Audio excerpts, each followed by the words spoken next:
बात करते हैं वैज्ञानिक दृष्टिकोण नहीं अपितु दृष्टिकोण एनसीएफ का कि विज्ञान शिक्षण कैसा हो। एनसीएफ कहता है कि विज्ञान शिक्षण अभी भी वैसा नहीं है जो इसका उद्देश्य होना चाहिए, समतामूलक समाज की संरचना करना। इससे विज्ञान शिक्षा अभी भी बहुत पीछे है, समाज अभी भी समतामूलक नहीं हो पाया है। दूसरी बात ये कहता है कि विज्ञान का शिक्षण दक्षता तो पैदा कर रहा है, विद्यार्थी दक्ष तो हो रहे हैं, लेकिन रचनात्मकता और अन्वेषणात्मकता की कमी है। यानी कि यदि कोई प्रैक्टिकल करना है तो वो प्रैक्टिकल तो कर लेते हैं लैब में, लेकिन उसके आधार पर किसी खोज की तरफ प्रवृत्त होना और किसी खोज में कोई चीज़ पा लेना, इसकी कमी दिख रही है। पूर्व राष्ट्रपति अब्दुल कलाम ने भी कहा था कि हमारे राष्ट्र में विज्ञान, सिंपल विज्ञान पढ़ना कम होते चले जा रहा है। और हम भी सोसाइटी की संरचना में ये देख रहे हैं कि 12th में जो बच्चा बहुत अच्छा रहता है, बहुत अच्छे नंबरों से पास होता है, वो चला जाता है इंजीनियरिंग, मेडिकल, एमबीए आदि करने। सिंपल बीएससी करने कोई नहीं आता, और बीएससी करने जब नहीं आता तो निश्चित रूप से लैब में अन्वेषण की कमी होगी ही। इसलिए अच्छे बच्चों को कुछ इस तरह से प्रेरित करना चाहिए, या विज्ञान का शिक्षण ऐसा होना चाहिए कि अन्वेषण का गुण बच्चों में उभरे, वो इस दिशा में भी सोचने लगें। और तीसरा इसमें कमी बताई गई है कि परीक्षा जो है वो काफ़ी बोझिल है।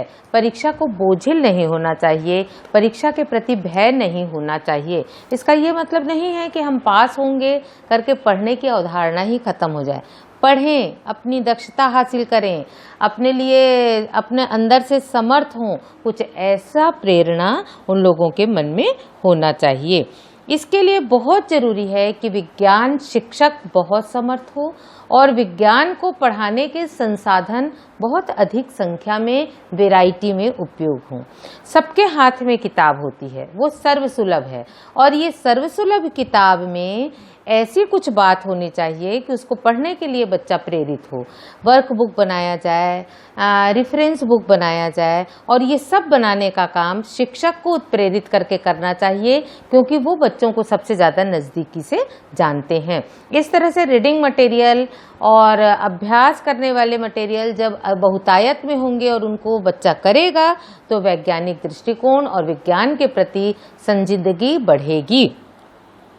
कुछ ऐसी बातें भी कही गई हैं कि यदि स्कूल के पास वैज्ञानिक किट नहीं है तो उसको डायरेक्ट उपलब्ध कराया जाए। वैज्ञानिक किट उपलब्ध करने से शिक्षक और विद्यार्थी दोनों प्रयोग करने के लिए बाध्य होते हैं। जो वास्तविक व्यवस्था है वो हम लोग जानते हैं कि 10वीं और 12वीं में प्रैक्टिकल नॉमिनल होते हैं, 9वीं और 11वीं में तो हो ही नहीं पाते। बहुत सारे इंजीनियरिंग कॉलेज एक कमरे में खुल गए हैं। वो वास्तव में एक सर्वेक्षण की रिपोर्ट ही है कि जो भारत में इंजीनियर निकलते हैं उसमें से 3% इंजीनियर ही काम करने की स्थिति में रहते हैं, बाकी के पास इंजीनियरिंग की डिग्री है। तो ये विरोधाभासी स्थिति नहीं होनी चाहिए। तो ये बहुत अच्छा है, बहुत ज़रूरी है। सूचना और संचार तकनीक का व्यापक प्रयोग किया जाना चाहिए।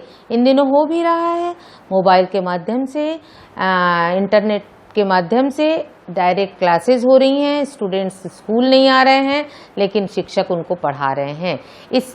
इस तरह से इसका प्रयोग होना चाहिए कि विज्ञान की समस्त बातें कहाँ पहुँचें, प्रत्येक बच्चे के द्वार द्वार पहुँचे, ये कोशिश होनी चाहिए।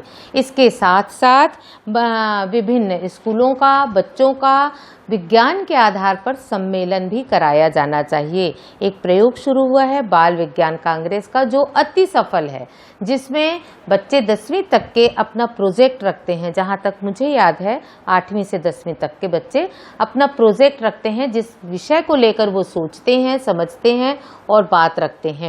तो ये बहुत अच्छी बात है कि उनमें वैज्ञानिक दृष्टिकोण आता है, समाज की समस्या को वो सोचते हैं और अपने अनुसार उसका समाधान प्रस्तुत करते हैं। विज्ञान मेले का आयोजन होता है ब्लॉक लेवल से लेकर राष्ट्र स्तर तक, और हर स्तर में मॉडल्स रखे जाते हैं। और ये जो विज्ञान मेला है उसकी जो थीम रखी जाती है वो समाज की समस्याओं के आधार पर रखी जाती है, जैसे पोषण और स्वास्थ्य, जल संरक्षण, ऊर्जा का वैकल्पिक स्रोत, ये उसके कथानक रखे जाते हैं। और इन कथानकों पर स्टूडेंट्स जो है वो मॉडल बनाता है, अपनी खुद की सोच को प्रस्तुत करता है कि कैसे भविष्य में आने वाली समस्याओं से निजात पाया जा सकता है। तो ये सब विज्ञान को बढ़ावा देने वाली बातें हैं, और इस सब को हमको नित्य नया रूप देते रहना चाहिए। जो शिक्षक हैं स्कूल के, उनका उच्चतर कॉलेजेस में पढ़ाए जाने वाले शिक्षकों से डायरेक्ट कोई संबंध नहीं होता है। एक ऐसा मंच होना चाहिए कि इनका एक अच्छा संबंध बने और विज्ञान से संबंधित सूचनाओं का आदान प्रदान हो। दस्तावेज तो ये भी कहता है कि शिक्षक अन्वेषण करने वाले वैज्ञानिकों से डायरेक्ट जुड़ें, एक मंच तैयार हो, और विज्ञान के शिक्षण में शिक्षाविद, शिक्षक और वैज्ञानिक तीनों बैठें और तीनों बात करें कि हम क्लासरूम टीचिंग में विज्ञान कैसे पढ़ाएं, क्या तकनीक का उपयोग करें कि हमारा बच्चा एक अच्छा नागरिक बने, नैतिकता के लिए हुए, समाज के प्रति विश्वास लिए हुए, समाज का उत्तरदायित्व समझते हुए, वैज्ञानिक दृष्टिकोण लिए हुए। इस तरह की बातों से हम विज्ञान के प्रति एक अच्छा दृष्टिकोण पैदा कर सकते हैं और विज्ञान शिक्षण में सफल होकर एक अच्छा नागरिक बना सकते हैं। Thank you.